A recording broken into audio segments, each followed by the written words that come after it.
जो कनाडा और इंडिया का रिलेशन है काफ़ी ज़्यादा वीक हो गया। इसके पीछे रीज़न क्या है? और जो खालिस्तान का डिमांड कर रहे हैं लोग, इनका हिस्ट्री क्या है और खालिस्तान का एक्चुअल में हिस्ट्री और ओरिजिन है कहाँ पे, जिसकी वजह से लोग आज बहुत ज़्यादा प्रोटेस्ट कर रहे हैं, चाहे चाहे कनाडा में हो चाहे यूके में हो।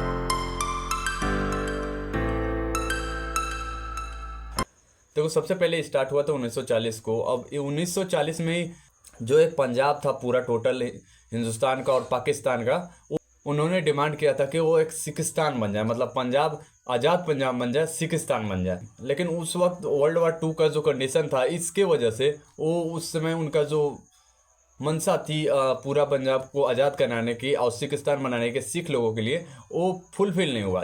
लेकिन आगे चल के 1947 में जब इंडिया और पाकिस्तान का पार्टीशन हो रहा था, ऐसा नहीं था कि ये भी मतलब देश तोड़ के बनाना चाहते थे, लेकिन जब इंडिपेंडेंस हो रहा था और इंडिया और पाकिस्तान की मतलब जो बात नहीं हुई थी अलग होने के लिए, तो उस समय ये यूनिटी को मतलब सपोर्ट कर रहे थे कि हाँ, सारे कंट्री पूरा का पूरा भारत देश पूरा यूनिटी के साथ यूनाइटेड इंडिया बनाएंगे।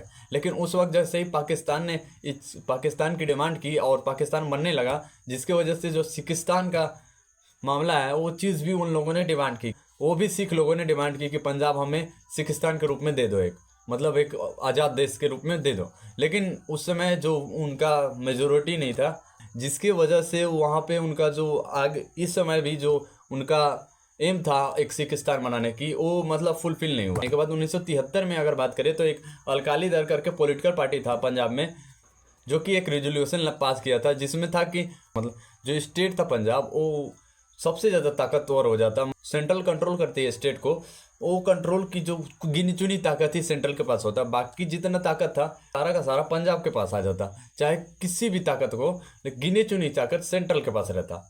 ये देखो, फर्स्ट टाइम ये हुआ नहीं था, पहले भी दो स्टेट जो थे वो ऐसा डिमांड किए थे, जैसे वेस्ट बंगाल था और तमिलनाडु था। ये पहले भी ये चीज़ का डिमांड किए थे, लेकिन कुछ आगे उस टाइप से ये लोग उतना ज़्यादा फेमस नहीं हुआ, ना इनकी फुलफिल हुई। इसके बाद 1984 में जो हुआ, वो आप शायद जानते होंगे बहुत सारे लोग, जो हुआ था 1984 में, मतलब खालिस्तान को डिमांड करने वाला एक प्रोटेस्टर था जनरल सिंह भिंडरवाला करके, जो कि इतना ज़्यादा मशहूर हुआ था कि जो वहाँ पे अगर जो सिख लोग थे उनको कुछ भी बोल देता तो वो आंख मूंद करके उस पर विश्वास कर लेते थे। मतलब एक तरह से वो अगला गुरु मानते थे। देखो, सिख में केवल 10 ही गुरु हैं, उसके बाद कोई गुरु बन नहीं सकता। लेकिन उस समय वो इतना ज़्यादा पॉपुलर हुआ कि उस पर लोग आंख मूंद कर विश्वास कर लिया करते थे। देखो, 1984 में उसने धीरे धीरे करके टारगेट किया गोल्डन टेम्पल, जो कि अमृतसर में है। उसमें क्या किया कि जितना भी गोला बारूद बंदूक हो गया, वो धीरे धीरे उस गोल्डन टेम्पल में रखने लगा, और धीरे धीरे वो गोल्डन टेम्पल को 1984 में वो पूरे तरह से कब्जा लिया।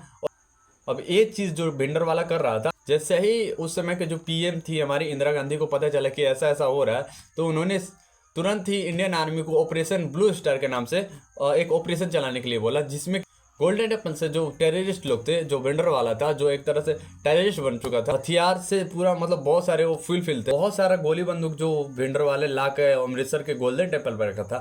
एक्चुअली में गोली बंदूक इसके पास यहाँ पे आया कहाँ? ऑपरेशन ब्लू स्टार चलने के बाद बहुत ज्यादा दोनों लोग, सैकड़ों लोग मारे गए थे इस टेम्पल के अंदर। अब ये चीज हुआ, गोल्डन टेम्पल को बहुत ज्यादा नुकसान हुआ, बहुत सारे गोलियां वगैरह चली, जिसके वजह से जो सिख लोग थे उनकी जो आस्था थी गोल्डन टेम्पल को लेके, वो बहुत ज़्यादा ठेस पहुंची। जिस इंदिरा गांधी के खुद के गार्ड जो सिख थे, उन्होंने ही इंदिरा गांधी को मल्टीपल ऑफ गन शूट किया गया उन पे, की वजह से वो उनकी मृत्यु हो गई। यहाँ पे एक चीज़ नोट करना कि जो भिंडर वाला था वो एक मतलब प्रोटेस्टर ही था, जो खालिस्तान की डिमांड करता था, लेकिन वो धीरे धीरे एक तरह से टेररिस्ट बन गया, और मतलब एक तरह से जो पीसफुल वो डिमांड कर रहा था और वो एकदम वायलेंस पे उतर गया। उसी समय एक और चीज़ हुआ, देखो, कनाडा से लंदन और लंदन से इंडिया एक फ्लाइट आ रहा था, एयर इंडिया फ्लाइट 182, जो कि आ रहा था इंडिया। इसी बीच में वहाँ बॉम्ब फटा, जिसकी वजह से पूरी की पूरी फ्लाइट में जितने भी लोग थे, सारे लोगों की डेथ हो गई, जिसमें से 268 लोग कनाडा सिटीजन के थे लेकिन इंडिया ओरिजिन के थे, और 24 लोग इंडिया ओरिजिन के थे लेकिन 27 लोग ब्रिटिश सिटीजन के थे। इसी समय एक और फ्लाइट था जो कि जापान से होकर इंडिया आने वाला था। कुछ लोगों ने उसमें बॉम्ब ले जाने की कोशिश की थी, वो सिक्योरिटी में ही फंस के रह गए थे, जिसकी वजह से सिक्योरिटी में ही वो बॉम्ब ब्लास्ट हो गया। 2 गार्ड्स की वहां पे डेथ हुई थी।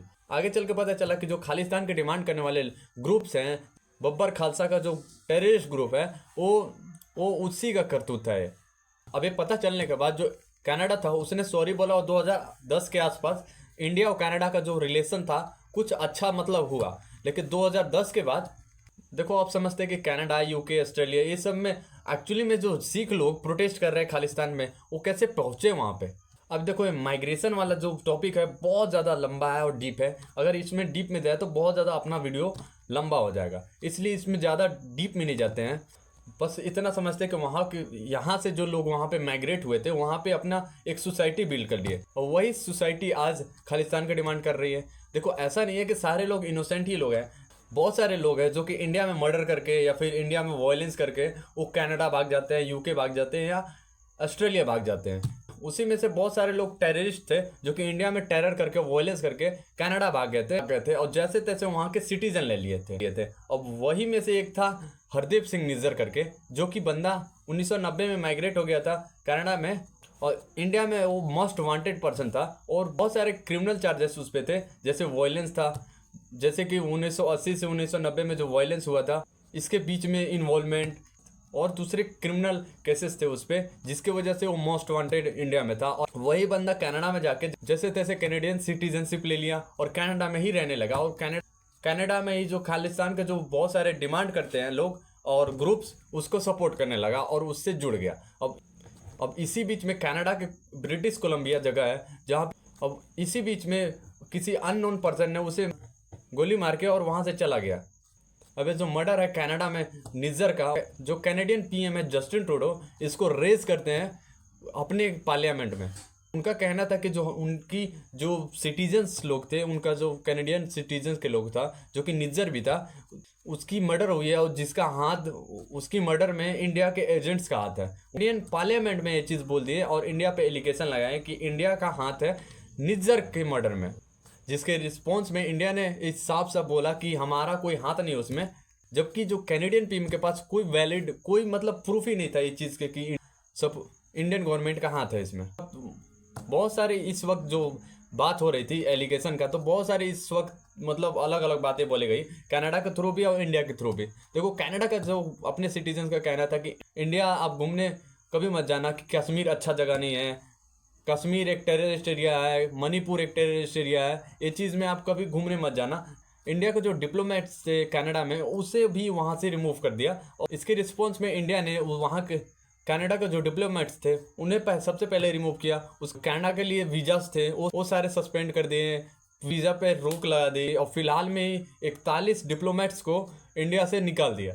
देखो, यही चीज़ हुआ था यूके में। यूके के हाई कमीशन में बहुत सारे लोग, मतलब खालिस्तान की डिमांड के लिए जो प्रोटेस्टर थे, वो बहुत सारे लोग वहाँ पे जाके और बहुत ज़्यादा प्रोटेस्ट करने लगे। और जो बिल्डिंग थी, वो बिल्डिंग पे प्यारा भारत का एक फ्लैग टांगा हुआ था, उसको उन्होंने उतार दिया उसे, जिसके रिस्पॉन्स में यूके के गवर्नमेंट कुछ खास कही नहीं और कुछ की भी नहीं। अब इंडिया ने उसको रिस्पॉन्स करते हुए बोला थे, यूके के जो हाई कमीशन इंडिया में है, उसके सबसे पहले सिक्योरिटी हटा दी, चीज़ हुआ। और दूसरी चीज़ बात चल रही थी कि वहाँ पे यूके का हाई कमीशन के बिल्डिंग के सामने वो एक टॉयलेट बनाने की बात हो रही थी। खैर, वो चीज़ अभी तक हुई नहीं, लेकिन ऐसा चीज़ बात हो रही थी। तो इंडिया, देखो, इंडिया एक ऐसा ग्रोइंग कंट्री है जिसके साथ कोई भी कंट्री रिलेशन अपना तोड़ना नहीं चाहता है। चाहे कनाडा, देखो कनाडा भी ने अभी रिसेंट में बहुत ज़्यादा डेवलपमेंट हुआ है इसके पीछे। कनाडा कभी भी इंडिया के साथ जो रिश्ते है खराब नहीं करना चाहता, वो प्राइवेट में बात करना चाहता है इंडिया के साथ। उसका जो पता नहीं इंसान का दिमाग कैसा है, जस्टिन ट्रूडो का। जो पिछला जो इंडोनेशिया में G20 मीटिंग हो रहा था, उस समय भी इनका जो बकबुक थोड़ी बहुत बकबुक हो गई थी चाइना के साथ, और इस बार इंडिया के साथ हो रही है। तो इनका जो दिमाग है कुछ अच्छी तरह से पता नहीं काम नहीं करता है या कुछ। और ये चीज़ जो बात हुई कि प्राइवेट बात करनी है हमें इंडिया के साथ, या फिर हम अपना जो रिलेशन है ख़राब नहीं करना चाहते इंडिया के साथ। अब इसके बाद भी वो क्या कर रहे हैं कि दूसरी कंट्रीज जैसे सऊदी अरबिया हो गया, जॉर्डन हो गया, इसके साथ अपने फ़ोन कॉल से ये बातचीत कर रहे हैं कि जो इंडिया है रूल लॉ को फॉलो नहीं कर रहा है, रिलेशन को बिल्ड नहीं कर रहा अच्छा से। अबे जो जस्टिन ट्रूडो है ऐसा कर क्यों रहा है? देखो, सबसे पहला है कि जो इनका जो ताज है प्रधानमंत्री का कनाडा में, वो अगर एक खालिस्तान का सपोर्ट नहीं किए कनाडा में, तो इनका जो ताज है वो उतर जाएगा। रीज़न क्या है देखो इसके पीछे? देखो, इनका जब इलेक्शन हुआ था तो इनको टोटल 158 सीट के आसपास मिला था, जो कि इनको नीड थी 170 सीट्स की, जो कि इनको नहीं मिला। इसके बाद वो डेमोक्रेटिक पार्टी के साथ जुड़े जिसका 25 सीट थे। उसके बाद जुड़ने के बाद इन्हें जिसके बाद इनको कनाडा का ताज मिल गया। देखो जो डेमोक्रेटिक पार्टी है जो कि सपोर्ट कर रहा है जस्टिन ट्रूडो को, वो 25 सीट देके, तो एक्चुअली में एक सिख है और वो खालिस्तान की डिमांड करने वालों को बहुत ज़्यादा सपोर्ट करते हैं। और यही रीज़न है कि अगर जस्टिन ट्रूडो खालिस्तान को सपोर्ट नहीं किए तो जो उनका ताज है और जो उनका डेमोक्रेटिक पार्टी है वो हट जाएगा। डेमोक्रेटिक पार्टी हटने के बाद जो उनका ताज है, ताज हट जाएगा। और यही रीज़न है, सबसे बड़ा यही रीज़न है कि जस्टिन ट्रूडो ऐसा कर रहा है। लेकिन इंडिया ऐसा इंपॉर्टेंट और ग्रोइंग कंट्री को अगर इनकी जो रिलेशन है खराब हुई तो इनके लिए बहुत ज़्यादा नुकसान होगा।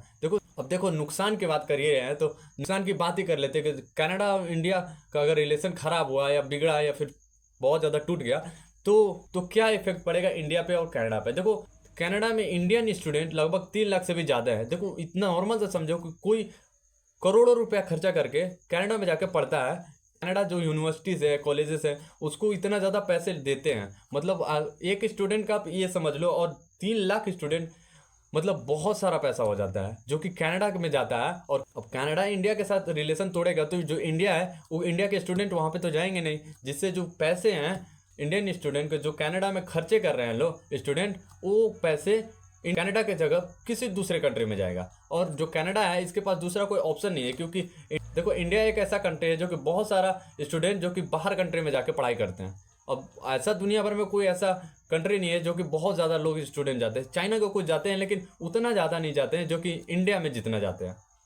अब देखो इंडिया का क्या नुकसान होगा अगर कनाडा के साथ रिलेशन बहुत ज़्यादा खराब होते हैं। देखो इंडिया का कुछ ऐसा नहीं है कि नुकसान नहीं होगा। देखो जो कनाडा है, कनाडा बहुत सारे पैसे इंडियन स्टॉक में लगा के रखा है, जिसके वजह से इंडिया की काफ़ी ज़्यादा मतलब बहुत सारे पैसे हो गए, जिससे अगर वो कनाडा के रिलेशन ख़राब होते हैं हमारे साथ तो वो कनाडा अपने स्टॉक्स को बाहर निकाल लेगा, जिससे जो थोड़ी बहुत इफेक्ट इंडिया के स्टॉक मार्केट में पड़ेगी। ऐसा कुछ ज़्यादा भी नहीं है कि जो कि गवर्नमेंट मैनेज नहीं कर पाएगा। India as a growing country को अगर इसने रिलेशन तोड़ी या फिर इसका रिलेशन खराब हुआ तो बहुत ज़्यादा कनाडा को नुकसान होगा। और खैर आप इस वीडियो को खालिस्तान और कनाडा को समझे होंगे। तो चलिए मिलते हैं नेक्स्ट वीडियो में।